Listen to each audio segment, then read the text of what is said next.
საზოგადოებრივი მაუწყებლის გენერალური დირექტორი ქალბატონი თინათინ ბერძენიშვილი.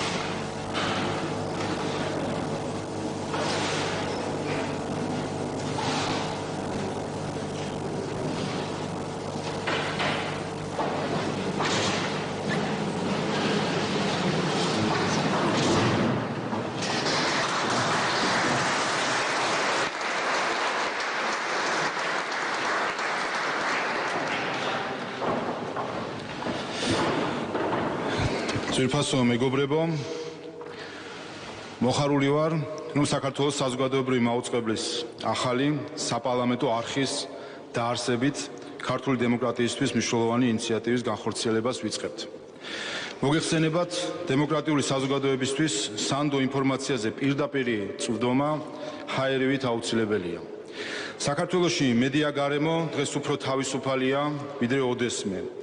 მაგრამ დემოკრატიულ სახელმწიფოში გამოხატვის თავისუფლების სტანდარტები მუდმივად უფრო და უფრო მაღალ საფეხურზე უნდა ადიოდეს. საქართველოს პარლამენტი ღიაობითა და გამჭვირვალობით ერთ-ერთი ლიდერია მსოფლიო საკანონმდებლო ორგანოებს შორის, რაც არაერთხელაა აღიარებული ღია მმართველობის პარტნიორობის მიერ.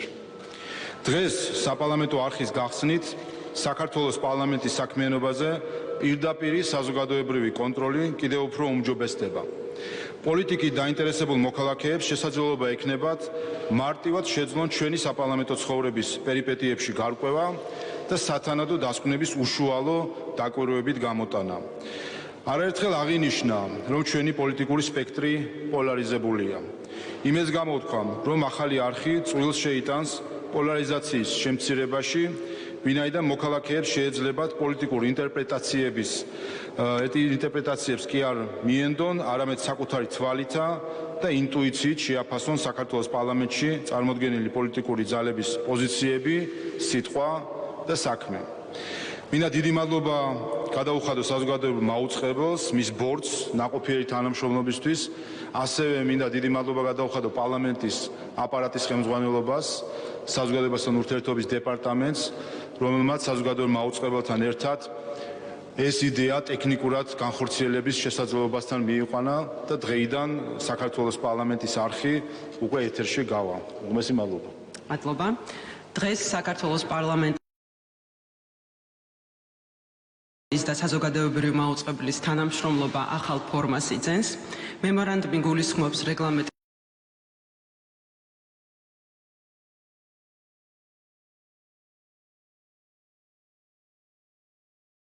საზოგადოებრივი მაუწყებელი ძალიან ხშირად სხვადასხვა ფორმით თანამშრომლობს, რათა ხელი შეუწყოს და უზრუნველყოს საკანონმდებლო ორგანოს მათი ინფორმაციის გავრცელების, მოსახლეობამდე მიტანის ხელშეწყობას, რაც თავის მხრივ ინფორმირებული და ძლიერი საზოგადოების ჩამოყალიბებას უწყობს ხელს.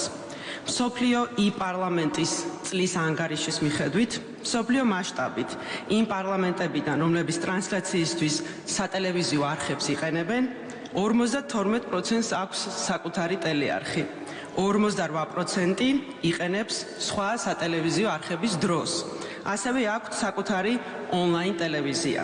თუმცა, უმრავლესობა იყენებს მაუწყებლობის ერთზე მეტ მეთოდს, რადგან ციფრული საინფორმაციო პლატფორმების გლობალური ზრდის მიუხედავად, ტელევიზია კვლავ რჩება ინფორმაციის მთავარ წყაროდ, როგორც მთელ მსოფლიოში, ასევე ჩვენს ქვეყანაში. ჯერა რომ დამოუკიდებელი საზოგადოებრივი მაუწყებელი არის ჩვენი ქვეყნის ერთ-ერთი მონაპოვარი, მას სჭირდება გაფრთხილება და გაძლიერება. ვფიქრობ, რომ დემოკრატიული საზოგადოების ქვაკუთხედია საზოგადოებრივი მაუწყებელი, ამიტომ ამ მიდგომის თვალსაჩინო მაგალითია დღევანდელი დღე. მადლობა.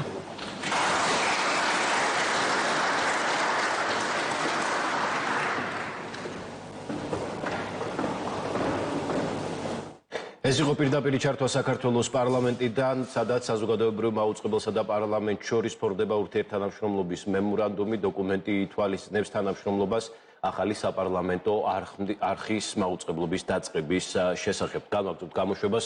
სახელმწიფო უსაფრთხოების სამსახური გარკვეული ჯგუფის მიერ ხელისუფლების ძალადობრივი შეცვლის მცდელობაზე ავრცელებს ინფორმაციას უწყების ცნობით საქართველოს ტერიტორიასა და მის ფარგლებს გარეთ მოქმედი პირთა ჯგუფი მიმდინარე წლის ოქტომბერ-დეკემბერში საქართველოში გეგმავს დესტაბილიზაციასა და სამოქალაქო არეულობის მოწყობას, რომლის საბოლოო მიზანია ხელისუფლების